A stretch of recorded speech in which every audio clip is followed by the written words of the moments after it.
Êtes-vous confortablement installé? Êtes-vous prêt?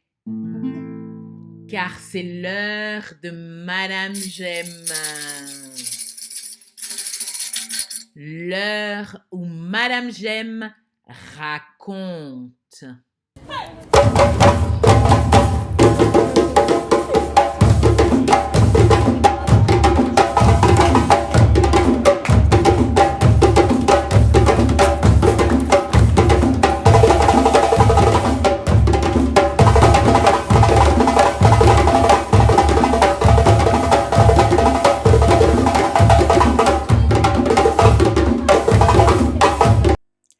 Le singe et le crocodile.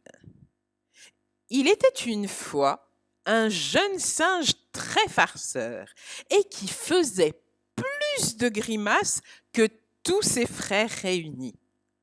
Un jour, il s'amusait sur les branches d'un cocotier, tout près de la berge d'un fleuve dans lequel vivaient bon nombre de crocodiles. Le jeune singe venait de réussir 3 pirouettes particulièrement acrobatiques, et donc il se reposait en s'éventant avec les palmes de l'arbre, lorsque Seigneur Crocodile surgit de l'eau et rampe au soleil sur la rive. « Petit frère, dit-il d'une voix caverneuse, il me semble que tu as l'air bien triste ce soir. Pourquoi donc tu n'exécutes pas tes gambades habituelles? Je crois que j'ai deviné.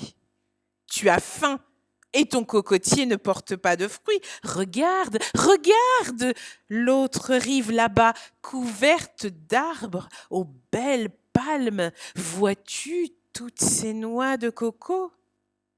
Pourquoi ne vas-tu pas là-bas?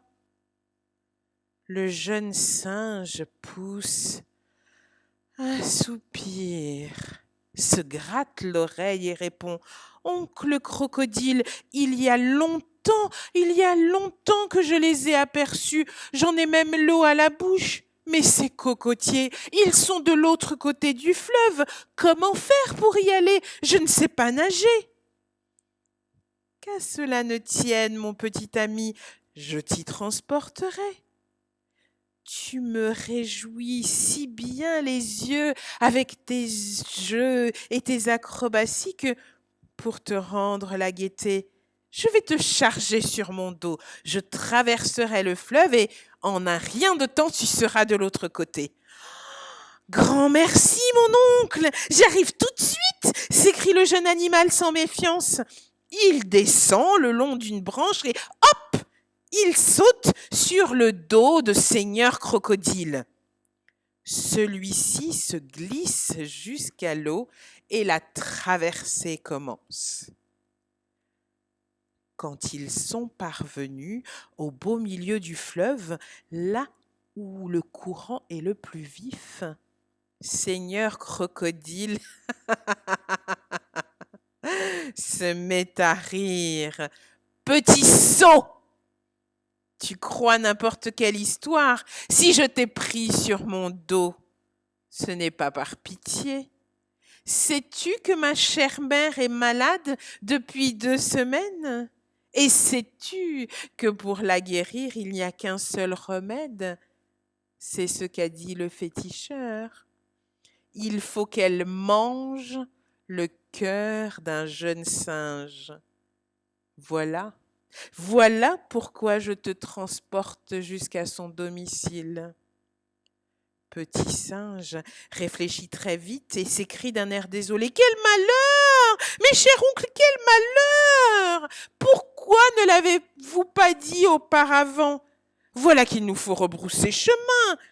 Je me suis tellement dépêchée de partir avec vous que j'ai oublié mon cœur en haut du cocotier. Quel étourdi je fais! Vite, vite, vite, oncle crocodile, retournons là-bas le chercher. D'un coup de queue brusque, Seigneur Crocodile fait demi-tour et se dirige rapidement vers leur point de départ.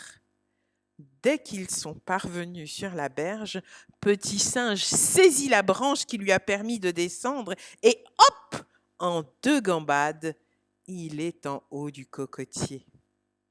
À peine arrivé, il fait 2 ou 3 vilaines grimaces à Seigneur Crocodile et lui dit, en se moquant de lui, « Cher oncle, qui de nous deux est le plus sot? Qui de nous deux est le plus crédule? Vous non plus, vous n'y voyez pas plus loin que le bout de votre nez. Vous avez cru une histoire qui ne tient pas debout. Quel animal pourrait vivre sans son cœur, même quelques instants? Allez, allez, ignorant, allez chercher un autre dupe.